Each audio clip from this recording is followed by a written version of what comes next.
I'm so excited for Rock the Country, 9 massive shows bringing country and rock legends to your hometown, featuring your co-headliners, Kid Rock and Nickelback, and so much more. Get passes and full details at rockthecountry.com. You are tuned in to Rock Feed After Dark, the worst show in rock music. Welcome to Rock Feed After Dark, everybody, the weekly rock show. We're going to talk about some of the top news stories as well as some of the new releases that are coming out this week. First up, I want to talk about the Ghost phone band. As you saw, Ghost had their new single, Satanized, that came out, and it's from their upcoming record, Skeleton, coming out on April 25th. Now, this is the first look that we've had at Papa 5 Perpetua, and at the end of the music video, he, in epic form, introduces himself to the world. As you know, in case you're not familiar with Ghost, they introduce a new Papa with every album cycle, which I think adds an extra layer of excitement to this band. But with that in mind, I want to say that I also disagree with the phone-free experience. I think that on this upcoming world tour, it's kind of going to drive some people away from attending the tour because you have to kind of lock your phone into a pouch. But Tobias sees things differently, and he's actually going to explain why he feels the way that he feels. So in all fairness, let's hear his perspective, because I've done a lot of talking about this for the last few months. He said, I really want to underline that the band has nothing to do with, let's say, copyright control. It's not that we want to sit on all the material and we don't want anybody to monetize. It has nothing to do with that. The Right Here, Right Now, the film, the essence of messaging in that film was exactly that. But also but us collectively, making that film, we filmed 2 shows in LA in front of audiences where they had to put their phones into pockets. You don't give it away. You have your phone. You don't have to worry about that. If you need to call, you can go out. If you need to take a photo, you can take a photo of yourself out in the lobby. That's fine. But what ended up happening was that we had such an engaged crowd that seemed joyous in a way that I had to go back years in time since I last saw a fully engaged crowd where everybody was actually watching the show. They don't have to watch me, but they're watching the band. I don't want to turn this into an ageist thing where I'm going to tell 14-year-olds everything was better back then, but I swear that the experience of shows and the making of memories, the making of magic, was much more powerful. Some of the best shows I've ever been to, I have maybe not even seen a picture from because they all live here in my head. They live in my core. That's the memory I have of that, and that is an experience I wish for.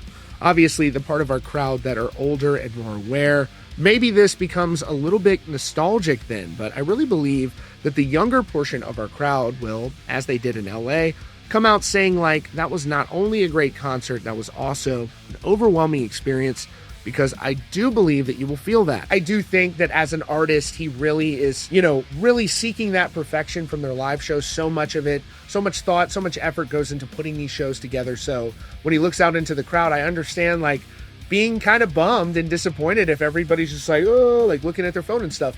I bet it's probably a disappointing view looking out and you're like giving 110%. Sometimes you're performing when you're sick. I get it. I'm just saying from my standpoint, you're kind of fighting against technology. With that in mind, on to our next item. I went to New York City, went on up to the city and got a very cool experience because there's a new movie coming out and I've gotten to see it at the premiere. I went up to a red carpet premiere and I met with director Avildsen, who is also the founder and CEO of Sumerian Records. You know them for breaking bands like Bad Omens, Asking Alexandria, Slaughter to Prevail, Poppy. So many other great bands have been on this label. Too many to list, but we talk about a lot of this in a brand new episode of the Rock Feed podcast. I really hope you'll check it out. It's in person. And I just thought he's a very sharp mind. If you want to know what it takes to get into the music business, for sure, he is a guy to listen to. But on top of that, I was very impressed by this movie that he made called Queen of the Ring, telling the amazing story of Mildred Burke. It's in theaters everywhere now, so you should definitely go check it out. And it's an independent film. I believe a lot in independent creators. I think it's the way of the future. So congratulations to Avildsen on the release of that movie. And next up, in some very unfortunate news, we learned earlier this week that the fiancée of Faster Pussycat vocalist Taime Downe, Kimberly Birch, has died after going overboard on a cruise ship, the 80s cruise. So this is where his band was scheduled to perform, and this is a heartbreaking update. It was confirmed after search and rescue crews went out in this tragic situation. And here is what happened in that heartbreaking incident. In what was supposed to be a relaxing vacation for those on board the 80s cruise, quickly turned into a frantic search and rescue effort. The Royal Caribbean ship Explorer of the Seas quickly called for the assistance of several other ships nearby. Those ships quickly rushed in to help after Birch went overboard at approximately 11 p.m. on Monday, March 3rd. Kimberly's mother initially spoke to TMZ, and she claimed that her daughter went overboard following a heated argument with her fiancé, none other than Taime Downe, vocalist of Faster Pussycat. Her mother told TMZ that Kimberly wouldn't purposely hurt herself. She told them that she wasn't dealing with any depression or emotional issues and was in fact excited about the cruise. A spokesperson for Royal Caribbean told TMZ, "Our crew immediately launched a search and rescue effort, is working with local authorities, and we are providing support and assistance to the guest's family during this difficult time. To respect the privacy of our guest's family, we have no additional details to share." The incident took place roughly 20 miles away from Freeport, Bahamas. The Coast Guard even deployed a helicopter crew and other personnel nearby to help with the search and rescue effort. But tragically, the search and rescue effort was called off after they were unable to locate Kimberly. Taime and Kimberly were said to have been together for around 6 to 7 years. And now, according to a new interview in Daily Mail, they claim they haven't heard from Taime after this heartbreaking incident. The family claims that Downe called Birch's mom to tell her of her daughter's tragic death on Monday, but her sister-in-law Kelly said that the family hasn't heard from him after that initial call. She said, "We haven't spoken to him. He called my mother-in-law to notify her, but she hasn't had any contact with him since then. None of us have. And the family is adamant that Birch wouldn't intentionally hurt herself." Kelly said, "She wouldn't do that. It's just not her." For what it's worth, when Kelly was asked about the couple's relationship history, she declined to comment. She told him, "We just want to know what happened. We just want answers." The search and rescue effort has turned to a recovery effort, with the crews still working to attempt to find her body. The family also said they felt they were being stonewalled by the Royal Caribbean group.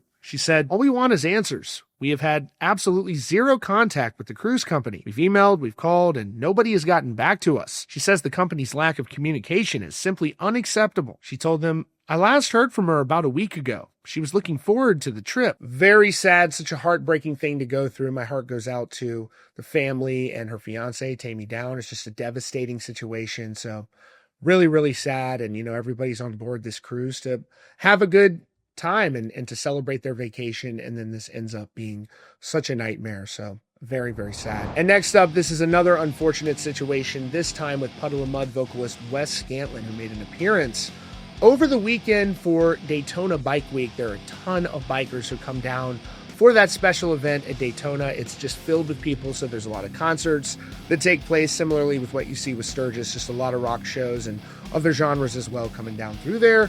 And so unfortunately, this was a pretty disastrous performance for Wes Scantlin, where a lot of the fans were complaining and they were upset about this. And Wes was captured leaving the venue the following day, and he had this sort of interaction with someone who was outside talking to him. He says, I suck.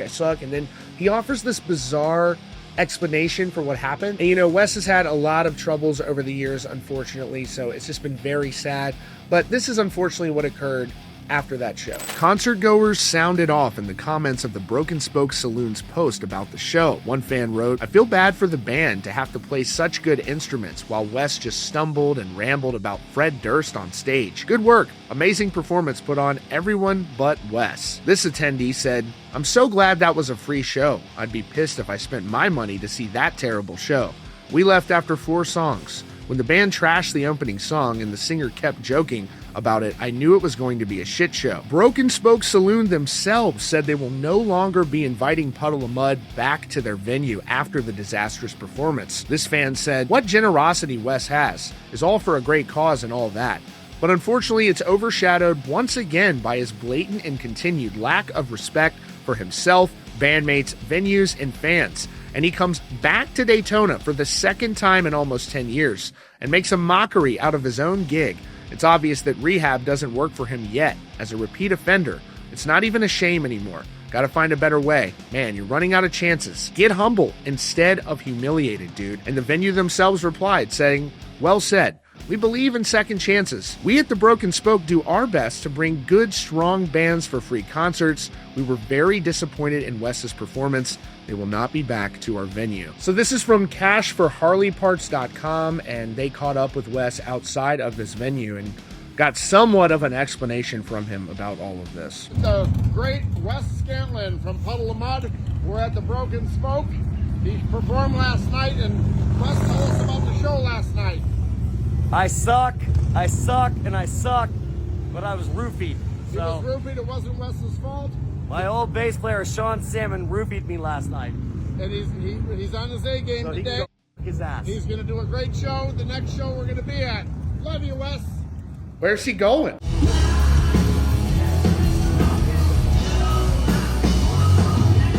Again, really wishing Wes Scantlin all the best. He's such a talented musician. I love Puddle of Mudd's music, and it would be great, to see him get in full form. And so, I really wish him all the best. And next up, let's talk about some new music. I recently had an amazing guest on the podcast, Eric Bass from Shinedown, and we talked about his new solo record, I Had a Name, and this is what he had to say about that new music. I don't know, man. I've just kind of had all these things that have just been injected into my DNA over the years, and a lot of things that make me tick. So that's really kind of what this record was about musically. Was about just, hey man, how do I weave all of these things together in an interesting way that can be, you can have left turns that aren't what people are going to expect, but they don't sound like they're forced into the song. So I spent a lot of time doing that, a lot of time toying around with how to make these songs flow in a way.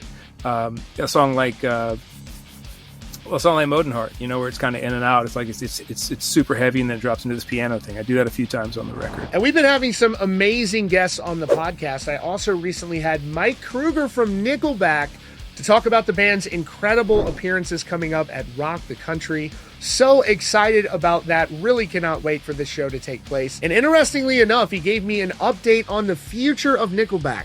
And here's what he had to say. Well, I'll tell you what, they sure as hell are buying the concert tickets. And we have Rock the Country with these 10 massive shows happening this year. And it's kicking off in April in Louisiana. Now, is there anything that you can share about what fans can expect in addition to Rock the Country going forward for Nickelback? Just me personally as a fan, I'm excited. Whatever you guys have coming up. Although it looks like a DIY sort of